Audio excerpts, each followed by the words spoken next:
nothing alike. We's different. You ain't the hustling type. We's different. With King.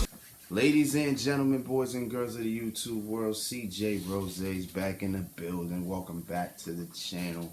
Live and direct, live in effect. Make sure you subscribe to find out what's next. You heard me? Jersey. No, I'm playing. Alright, so NXT TakeOver, WarGames was last night. And what can I say? It was a crazy, crazy night. Very kind of unpredictable too. There was a couple matches I didn't expect. Well, there was only two matches that I didn't expect to go the way that it did.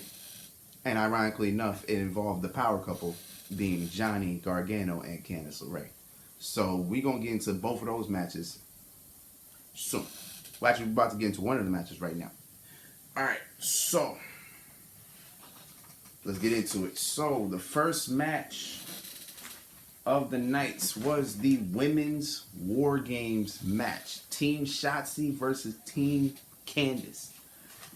Candice LeRae, the captain. Her team was Raquel Gonzalez, Dakota Kai, and the newly heel Toni Storm. As they take on Team Shotzi Blackheart, the captain, teaming up with Ember Moon, Rhea Ripley, and the NXT Women's Champion, Io Shirai.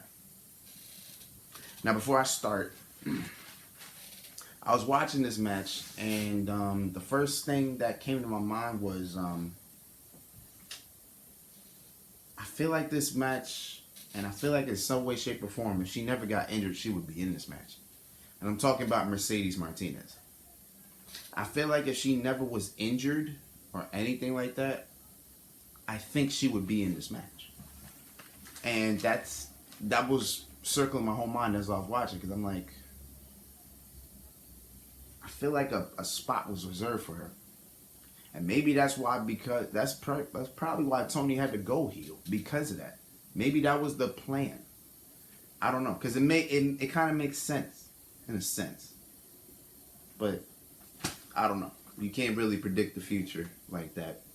You can't really see anything happening, because things can, you know, you get what I mean. You get what I'm saying. So, but yeah. So, overall, this match was, the difference between this match, the women's match, and the men's match is that this one didn't really seem to, it didn't feel like it had a downtime. You know what I'm saying? The men's match had a couple down times, a couple down moments, but this match just seemed like it just kept going and going and going and going and going. It's like, no matter what, something was happening. You get what I'm saying? Y'all get what I'm saying. You get what I'm saying. You get what I'm saying. All right, so Dakota Kai and Ember Moon start off the match. Now, the thing about this match is the first two would be going at each other for 5 minutes. Right? Five minutes. And then after the next superstar comes in, then it's a 3-minute interval after that. So we're talking, what, almost 20 minutes until the match truly starts. And that's what's crazy about this match. It's like so much can happen and it wouldn't matter. You know what I'm saying? Like, somebody can go through a table, somebody could jump off the cage, somebody could do this, somebody could do that, but it wouldn't matter until everybody's in the match. Like, you can't pin, you can't make them tap. You know, so much can happen that it's like, damn. You know, like, you get what I'm saying? So I said Dakota Kai and Ember Moon started off the match. They were going at it for 5 minutes. Not really serious. It was just doing what you got to do to pass the time, per se. Then the captain, Shotzi Blackheart, was the first one to come out.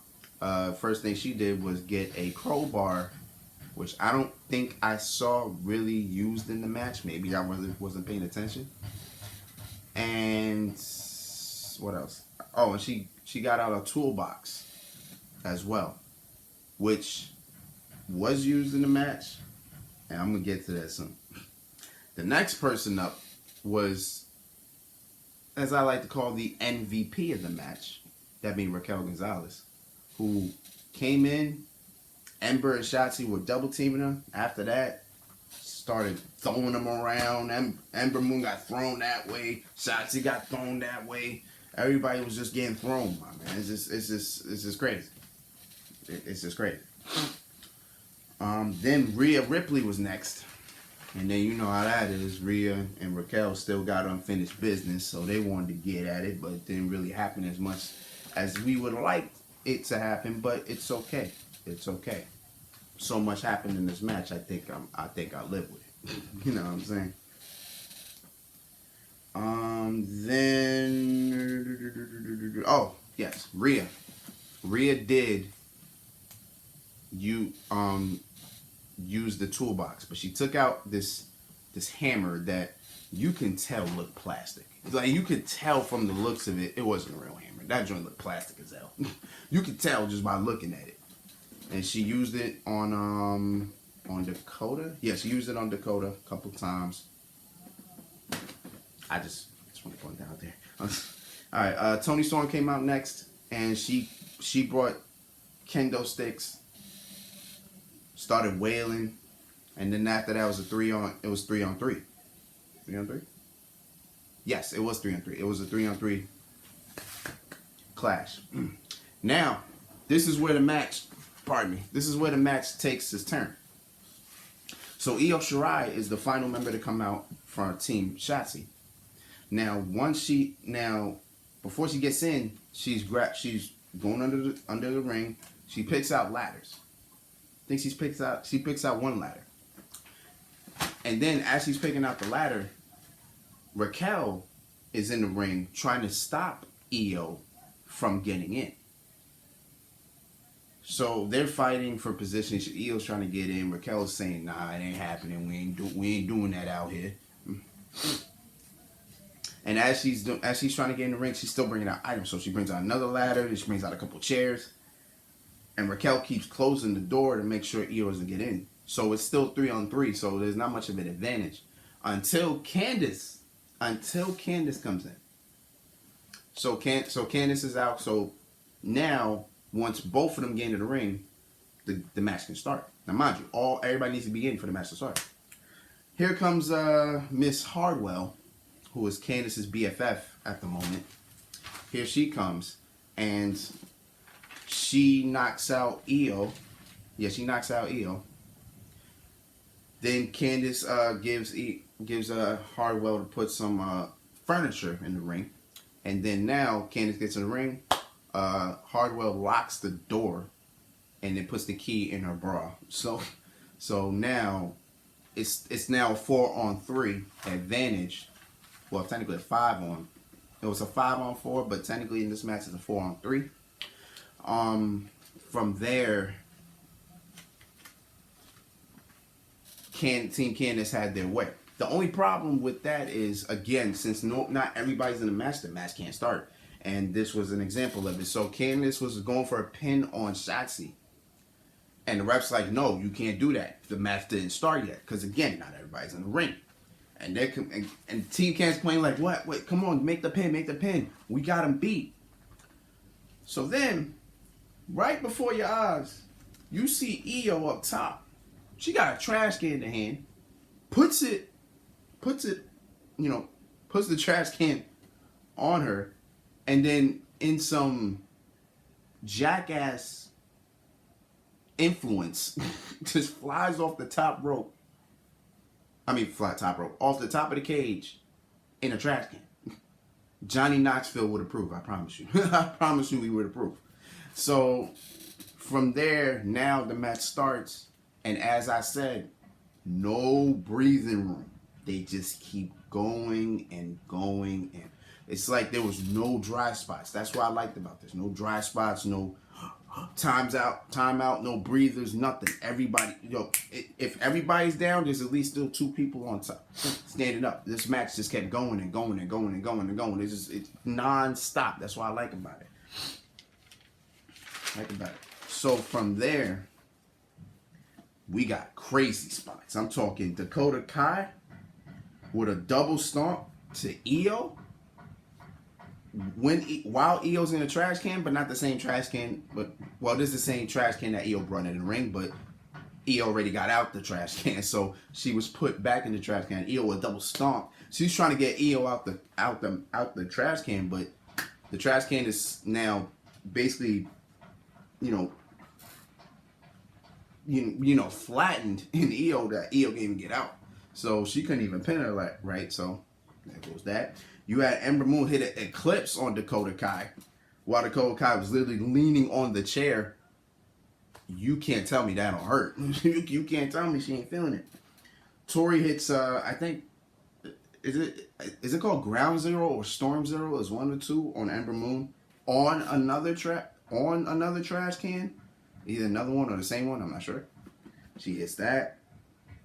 Then Shotzi goes off the top of a ladder, one of the ladders that were brought into the ring, about to hit Candice, but Candice was able to get a chair in front of her, and then Shotzi lands on the chair, but Candice still feels it as well.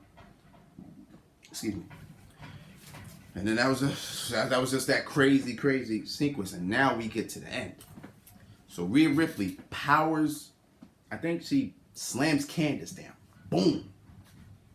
Now, I don't know who set that ladder up between both rings, but that is about to come into play. So, Io's on the top rope, and Raquel takes out Rhea. So Raquel sees Io. She's about to get at her. Io gets a little bit of advantage, and then she's about to Frankensteiner Raquel on the ladder. Raquel, her power stops it. Grabs her by the rope. Single arm powerbomb right through the ladder. Boom! It looked crazy, and it looked like it hurt. Takes Io off the ladder. 1, 2, 3. Surprisingly, Team Candice wins. Team Candice wins. I was surprised. Not only did Team Candice win, but Raquel Gonzalez got the pin on the NXT Women's Champion, no less. That should tell you a lot. It definitely told me a lot.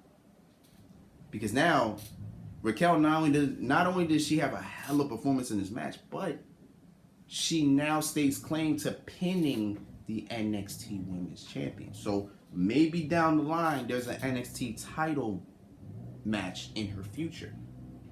But if that's the case, then how does the relationship of Dakota Kai and Raquel Gonzalez go after that? Because does Dakota get jealous? Maybe. Maybe she knows that in some way, somehow,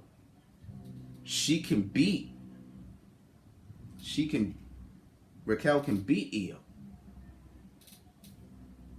I don't know. That story gets a little bit interesting. Now the other thing is, 3 people got injured in this match. I think Candice was one of them. So Candice got injured. I don't know who else got injured. I just know a couple people left scarred after that match. So we're gonna see on NXT who is good and who is not. Yeah. I was surprised at the match. That was a very good match. As I said, no dry spots. It just kept going and going and going. There was always something happening. It was a crazy match. A good match. A very good way to start this pay-per-view off. Let's continue.